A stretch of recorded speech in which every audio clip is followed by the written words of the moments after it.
আসসালামু আলাইকুম। Hello viewers, একদম জেদ্দা সাগর পার। এখানে আসে বড়শি দিয়ে মাছ মারতেছে আমার এক ভাই। দেখেন আপনারা, মাছ মারছে কত বড় একটা কাকলে মাছ। দেখেন সাগরের মাছ মারছে। আপনারা যারা জেদ্দা সাগর পারে আসতে চান তারা বড়শি নিয়ে আসবেন, এরকম বড় বড় মাছ মারতে পারবেন। দেখেন আপনারা, দেখেন কত যন্ত্রপাতি বড়শি দিয়ে মাছ মারার জন্য যন্ত্রপাতি নিয়ে আসছে। দেখেন আপনারা, ভাই বড়শি সাজাইতেছে। দেখেন দেখেন আপনারা, সাগর পার। যারা বড়শি দিয়ে মাছ মারবেন তারা চলে আসেন।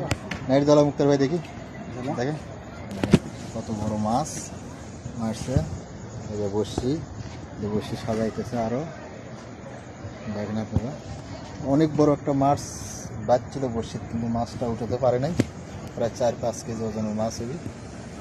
এবার দেখতে থাকেন। এই যে সাগর, পানি বড়শি ফেলায়, দেখেন পানি গলমল করতেছে। দেখেন আপনারা।